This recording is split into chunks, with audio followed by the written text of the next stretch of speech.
नमस्कार दोस्तों, स्वागत है आपका अपने चैनल निक ऑडियंस पर। आज बहुत ही बड़ी अपडेट आई है हीरो की तरफ से। हीरो ने अपनी बाइक को लॉन्च कर दिया हीरो एक्सट्रीम 125R को, जो कि केवल पड़ती है आपको 95,000 रुपीज़ में। इसमें आपको दो वेरिएंट देखने के लिए मिल जाते हैं। पहला है कि विदाउट ABS और एक आपको मिल जाता है ABS के साथ में।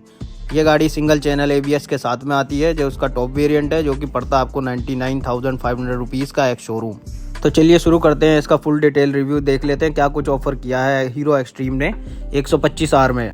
अगर हम बात करते हैं इसके लुक्स और डिज़ाइन की, तो देख सकते हैं आप Z900 जो कावासाकी की आती है निंजा, उससे पूरा मैच हो रहा है। आगे का पूरा फ्रंट लुक जो हेडलाइट्स का है वो पूरा Z900 की तरह एग्रेसिव लुक्स दिया गया है। अगर हम बात करते हैं इसके कलर्स की, तो कलर्स इसके अंदर आपको 3 मिल जाते हैं। पहला आपको कोबाल्ट ब्लू मिल जाता है, फायरस्टॉर्म रेड मिल जाता है, थर्ड सबका favourite black stallion black colour इसमें आपको देखने के लिए मिल जाता है। तो चलिए स्टार्ट करते हैं फ्रंट से। तो फ्रंट साइड में आप देख सकते हैं आपको LED सेटअप मिल जाता है। पूरा LED आपको DRL मिल जाते हैं, काफ़ी तगड़े लग रहे हैं जो कि देखने में, और LED हेडलैम्प्स इसके आपको देखने के लिए मिल जाते हैं। अगर हम बात करें इंडिकेटर्स की, तो इंडिकेटर्स भी आपको LED में ही प्रोवाइड किए गए हैं हीरो एक्सट्रीम के द्वारा, जो कि काफ़ी अच्छी बात है। 125 cc की बाइक में आपको एक LED इंडिकेटर्स देखने के लिए मिल जाते हैं। चलिए नीचे चलते हैं। तो नीचे आप देख सकते हैं यहाँ पे टेलीस्कोपिक सस्पेंशन आपको दिए गए हैं फ्रंट में। फ्रंट व्हील में आपको डिस्क ब्रेक प्रोवाइड किए जाते हैं, वो भी ABS के साथ में। दो इसमें ऑप्शन दिए गए हैं, एक तो आपको मिलते हैं CBS में, दूसरा आपको मिलता है ABS में। तो ABS की जो डिस्क प्लेट आपको मिलती है वो 270 mm की मिलती है, और अगर हम बात करें विदाउट ABS वाली डिस्क प्लेट की, तो वो आपको 240 mm डिस्क का डायमीटर आपको मिल जाता है। अगर बात करें ABS की, तो काफ़ी अच्छी बात है, 125 cc की सेगमेंट की बाइक में आपको ABS देखने के मिल जाता है। इसके अलावा आपको KTM आपको प्रोवाइड करती है 125 cc की बाइक में ABS। दूसरी ये बाइक है जो आपको ABS प्रोवाइड कर रही है 125 सेगमेंट में। फ्रंट टायर साइज़ जो आपको इस बाइक में मिल जाता है वो 90x90 17 इंचज़ के आपको इसमें अलॉय देखने के लिए मिल जाते हैं। अगर हम बात करें पूरी गाड़ी की लेंथ की, तो 2009 mm की आपको इसमें लेंथ देखने के लिए मिल जाती है, और विड्थ की बात करें तो 793 की आपको विड्थ मिल जाती है। और ओवरऑल हाइट की अगर हम बात करें तो 1051 mm की आपको हाइट देखने के लिए गाड़ी में मिल जाती है। और व्हील बेस की अगर हम बात करते हैं तो बहुत ही अच्छा 1319 mm का व्हील बेस आपको मिल जाता है। अगर सीट हाइट की मैं बात करूं तो 794 mm का आपको सीट हाइट देखने के लिए मिल जाता हूं। अगर हम बात करें ग्राउंड क्लियरेंस की, तो 180 mm का आपको ग्राउंड क्लियरेंस देखने के लिए मिल जाता है। तो चलिए साइड लुक देख लेते हैं इसका एक बार। साइड लुक से आप अगर देखेंगे तो बिल्कुल Z900 की आपको ये कहीं ना कहीं याद दिलाता है। और बात कर लेते हैं चलिए इसके थोड़े इंजन के बारे में।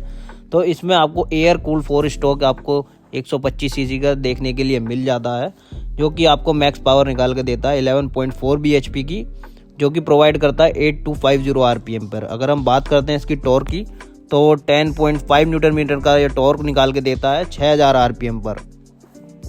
और जैसे कि आप देख पा रहे होंगे इंजन में आपको किक भी प्रोवाइड किया गया है। 125 cc की सेगमेंट की बाइक है क्योंकि, तो किक भी होना काफ़ी ज़रूरी था। अगर हम इसकी फ्रेम की बात करते हैं तो आप देख सकते हैं यहाँ पे डायमंड इसका फ्रेम रखा गया है हीरो की तरफ से। अगर आप टैंक पैड के ऊपर देखेंगे तो आपको एक्सट्रीम की बैचिंग मिल जाती है, और नीचे की तरफ आप थोड़ा आएंगे तो आपको 125R की बेहतरीन बैचिंग देखने के लिए मिल जाता है। जो कलर कॉम्बिनेशन है इसमें 3 कलर का इस्तेमाल किया गया है, जैसे कि ब्लू और सिल्वर और आपका ग्रे टाइप का फिनिश आपको दिया गया है इस बाइक के अंदर, क्योंकि कहीं ना कहीं इसके लुक्स को इन्हेंस कर रहा है। तो चलिए बात कर लेते हैं इसके फ्यूल टैंक कैपेसिटी के बारे में। तो 10 लीटर की इसमें आपको टैंक की फ्यूल कैपेसिटी आपको देखने के लिए मिल जाती है। और सीट आप चेक कर पा रहे होंगे, सीट आपको इसमें स्प्लिट सीट का ऑप्शन दिया गया है, जो कि काफ़ी अच्छा लग रहा है इस बाइक के ऊपर। अगर हम बात करें सीट कंफर्टेबल की, तो काफ़ी कंफर्टेबल सीट हैं, और सीट हाइट भी आपको काफ़ी अच्छी देखने के लिए इसमें मिल गई है। बात कर लेते हैं इसके रियर शॉकर के बारे में। तो पीछे आपको इसमें देखने के लिए मिल जाते हैं मोनोशॉक सस्पेंशन शोवा की तरफ से, जो कि ब्रांड की तरफ से दिए गए हैं इसमें। अगर हम बात करते हैं आप इसके रियर सेक्शन की, तो रियर में जो इसका टायर देखने के लिए मिलता है वो काफ़ी मैसिव मिलता है इस सेगमेंट में।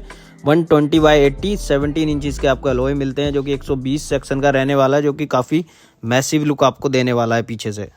और अगर हम बात करते हैं पीछे बैक लाइट की, तो बैक लाइट भी आपको इसमें LED देखने के लिए मिल जाती है, और बैक इंडिकेटर्स भी आपको इसमें LED ही देखने के लिए मिल जाते हैं।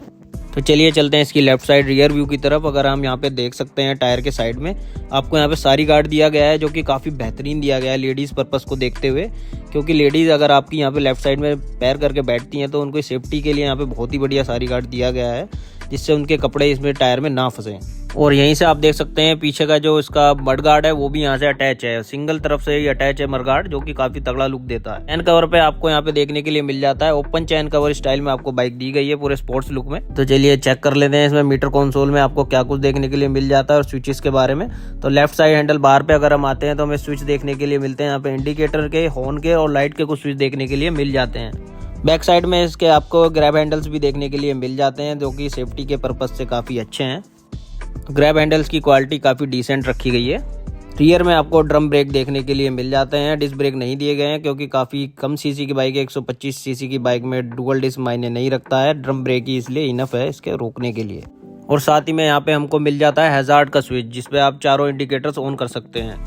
अगर हम राइट साइड में देख सकते हैं तो राइट स्विच में आपको केवल इंजन कट ऑफ के फीचर्स आपको मिल जाते हैं ऑन ऑफ के लिए। तो चलिए एक नज़र मान लेते हैं मीटर कंसोल के ऊपर। तो 2 स्विचेस आपको मिलते हैं इसको कंट्रोल करने के लिए। नीचे 4 आपको वार्निंग्स दी गई हैं, एक आपको गियर पोजीशन दिखाता है, एक साइड इंडिकेटर, एक आपका इंजन वार्निंग दिखाता है, सर्विस रिमाइंडर, और एक चौथा आपको दिया जाता है फ्यूल के बारे में। यहाँ पे लो फ्यूल के इंडिकेशन दिया जाता है। जो मीटर आपको इसमें प्रोवाइड किया जाता है फुली डिजिटल प्रोवाइड किया जाता है, जिसमें कि आप स्पीड चेक कर सकते हैं अपनी, टोटल ट्रिप कितने हो गए हैं, करंट ट्रिप कितना हो गया है, फ्यूल इंडिकेशन आप इसमें चेक कर सकते हैं, साथ ही साथ इसमें आप अपने आरपीएम भी चेक कर सकते हैं टोटल। तो काफ़ी कुछ आपको इसके मीटर कंसोल में देखने के लिए मिल जाता है और काफ़ी बढ़िया 125 सीसी के हिसाब से इसमें मीटर दिया गया है आपको कलरफुल। तो कैसी लगी आपको ये बाइक कमेंट करके ज़रूर बताइएगा इसके बारे में, कौन सा कलर आपको इसका अच्छा लगा है। अगर हम बात करते हैं इसके माइलेज के बारे में तो 66 का माइलेज कंपनी क्लेम कर रही है इसका माइलेज ऑन हाईवे पर। तो सिटी में आपको कहीं ना कहीं 62-63 का इसमें माइलेज आपको आराम से प्रोवाइड कर दिया जाएगा। होप करता हूँ वीडियो आपको जरूर पसंद आई होगी। लाइक और कमेंट करके हमें बताइएगा कौन सा पार्ट आपको वीडियो का अच्छा लगा और आप ये बाइक इस सीसी के अंदर लेना चाहेंगे या नहीं लेना चाहेंगे। तो वीडियो को लाइक, सब्सक्राइब और शेयर जरूर कीजिएगा और साथ ही में प्रेस कर दीजिएगा बेल आइकन को। चलिए फिर मिलते हैं नेक्स्ट वीडियो में। Thanks for watching.